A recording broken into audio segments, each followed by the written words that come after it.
Hello guys, நான் இதுக்காக இப்படி ஆமன்னடா போட்டு போறேன்னா, இன்னைக்கு நம்ம பண்ணிருக்க கேக் அப்படி என்னதான் கேக் இதுன்னு பாத்திரலாமா?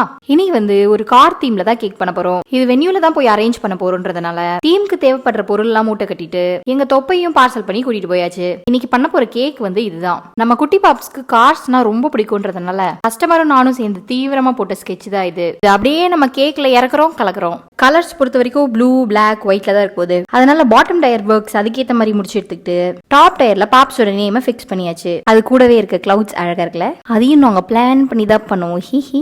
அது கூடவே மஞ்சள் கலர் சிங்கிச்சான், பச்சை கலர் சிங்கிச்சான், நிறைய கார்ஸும் ஆட் பண்ணிக்கிட்டோம். ஆனா இதுல இருக்க கார்ஸ்லாம் அவனுக்கு கண்டிப்பா பத்தாது. ஏன்னா குட்டி சார் கார்ஸ் மேல அவ்வளவு கிரேஸா இருக்காரு. அதுக்காகவே நம்ம ஸ்பெஷலா ஏதாச்சும் ஆட் பண்ணணும்ல, அதுக்காக தான் இந்த லெவிடேட்டிங் காரும் பிளான் பண்ணோம். அப்புறம் அதையும் ஆட் பண்ணியாச்சு. லெவிடேட்டிங்ல ஆட் பண்ணிருக்க கார் சிறுசா இருந்தாலும் அதோட வெயிட் ரொம்ப பெருசு. அதனாலயே கேக் கட் பண்ணி முடிக்கிற வரைக்கும் கொஞ்சம் பக்கு பக்குன்னு தான் இருந்தது. கஸ்டமர் தனியா 2 kg கேக்கும் ஆர்டர் பண்ணிருந்தாங்க. அதையும் தீம்க்கு ஏத்த மாதிரியே டெக்கரேட் பண்ணியாச்சு. அப்படியே கப் கேக்ஸையும் தீம்க்கு மாத்தி ஸ்டேஜ்ல எல்லாத்தையும் நீட்டா அரேஞ்ச் பண்ணி வச்சாச்சு. அப்புறம் குட்டி சார் வந்தாரு. வந்த உடனே காருக்கு தான் கை போச்சு. எல்லாரும் சேர்ந்து ஹாப்பியா கேக் கட் பண்ணி அழகா செலிப்ரேட்டும் பண்ணியாச்சு.